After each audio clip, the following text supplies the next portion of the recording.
العاملة المغربية بكل مكوناتها المهنية والقطاعية والمؤسساتية، عمالا، مستخدمين، موظفين وأطراء، نساء ورجالا من مختلف الأعمار والأجيال في مختلف الأقاليم والجهات. اليوم كنحتفلوا به في واحد الظرف جد حساس، والذي جاء بعد بطالة أو عطلة سياسية دامت زهاء نصف سنة.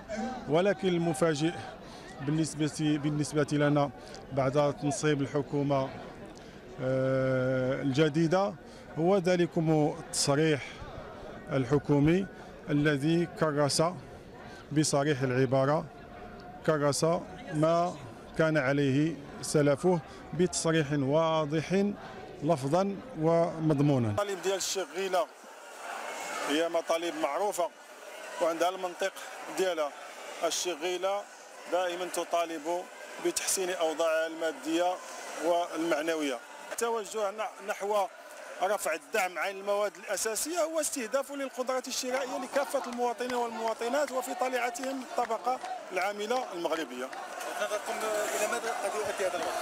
سيؤدي لا محاله إلى تفاقم الأوضاع الاجتماعية وإلى المزيد من الاحتقان الذي ربما يصعب التحكم فيه مستقبلا. الحق فين القانون؟ أيها المسؤولون فين الحق فين القانون؟ أيها المسؤولون فين الحق فين القانون؟ عامل ما نويش نتخلى على نضاليات جماهير عمالية. أنا يا عامل ما نويش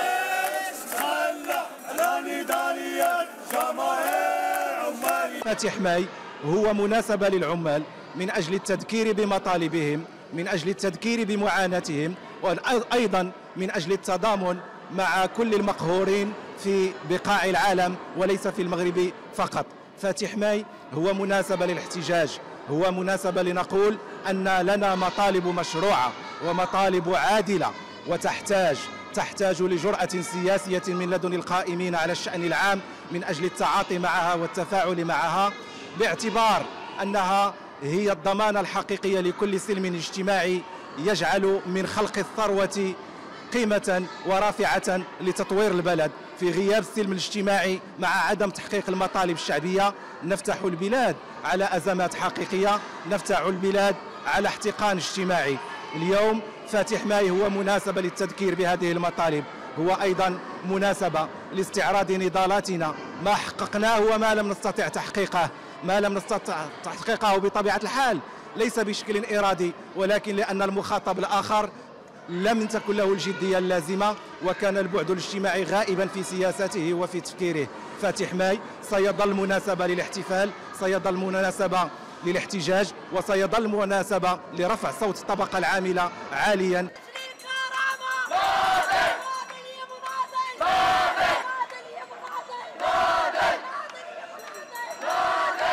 واليوم خارجين تنضمنوا مع الاخوان ديالنا دي ديليغي دو بيرسونيل اللي طردوا سويت لا كرياسيون دان بيرو سانديكال. دونك منين عرفتهم لا سوسيتي انهم داروا النقابه ديالهم قامت بالطرد التعسفي ديالهم، وحنايا ما موافقينش على هاد لا ديسيزيون هادي وخرجنا تنضمنوا معاهم، حيت حنا بغينا يكون عندنا مكتب نقابي بما انه مذكور في الدستور وسي ندغوا كنعبروا على الراي ديالنا، وحنا ما متفقينش بما انه لا سوسيتي خدات الانيسياتيف باش تقوم بالطرد ديال لي كوليك ديالنا ولي ديليغي دو بيرسونيل اون بليس. دونك لا سوسيتي زعما ما تتفكرش قبل ما دير اي تصرف. دونك حنايا اليوم تنعبروا على الراي ديالنا هنا. Illegal agency! Illegal agency! We are here celebrating Labor Day again to fight for our rights, so that and we thank the Majesty Mohammed VI to give us again the second amnesty for all the migrants, international migrants here in Morocco, and we ask the authority to give us fair looking for the all migrants here in Morocco. هذا اليوم هذا كيجي في اطار احتفالات العالمي اليوم العالمي بالشغل، كمجموع المهاجرين وخاصه الاسيويين المنضويين تحت لواء الاتحاد المغربي للشغل كيحتفلوا هذا النهار هذا باليوم العالمي ديالهم. Alors, comme vous le savez, le Maroc est l'un des pays qui a ratifié beaucoup de conventions internationales et le Maroc a aussi des lois nationales en faveur des travailleurs immigrés, entre autres la protection des travailleurs immigrés et les membres de leur famille. De ce côté-là, nous disons bravo au Maroc.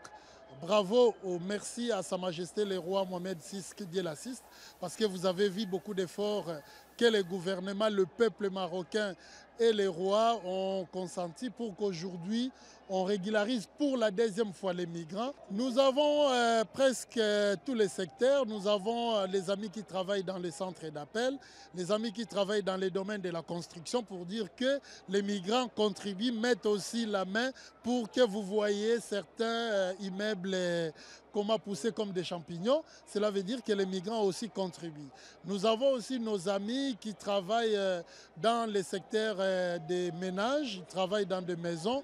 Et aussi, nous avons à peine certains amis qui ont pu intégrer les domaines des télécommunications. Ils sont déjà dans certaines entreprises de télécommunications. Cette célébration, elle est marquée par la cessation d'un ancien gouvernement, un gouvernement sortant qui a vraiment déçu les salariés marocains.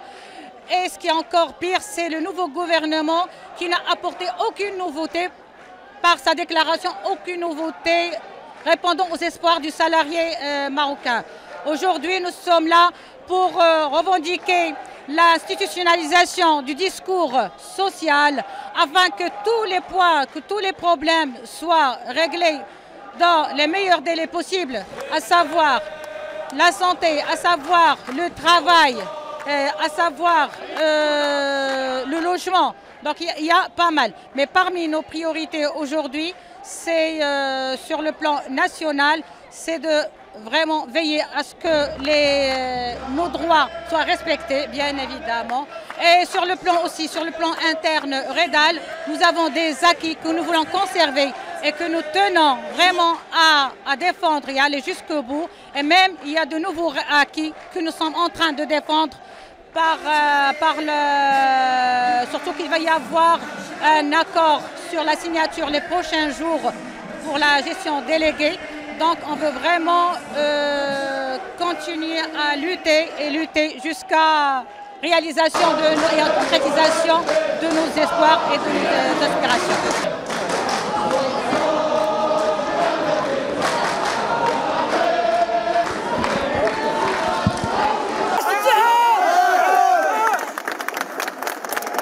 إن حضورنا النوعي والكمي هو درس لكل أعدائنا، هو درس لكل خصومنا، وهو تعبير صادق عن صدق علاقاتنا النقابية، عن وحدتنا النقابية، عن طموحنا لبناء غد مشترك أفضل تحت راية توحدنا هي راية الاتحاد المغربي للشغل.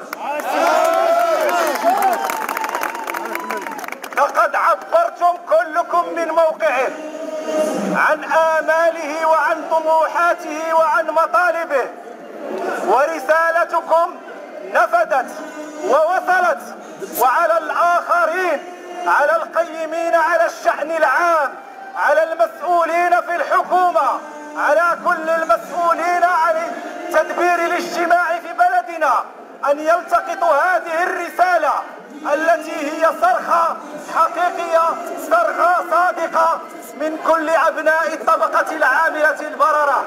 إن السياق الذي خرجنا فيه اليوم كان سياقا بطعم الاحتجاج، كان سياقا بطعم الاحتجاج، لأنه مطالبنا عادلة وآذانهم صماء، وليس لنا خيار إلا التشبث بوحدتنا، إلا النضال، إلا الإسهام بالنضال وبالمزيد بالنضال، لأننا نؤمن بأن وحدتنا الحقيقية هي إيماننا بجدوى النضال، هي إيماننا بتوحدنا تحت راية نقابية واحدة.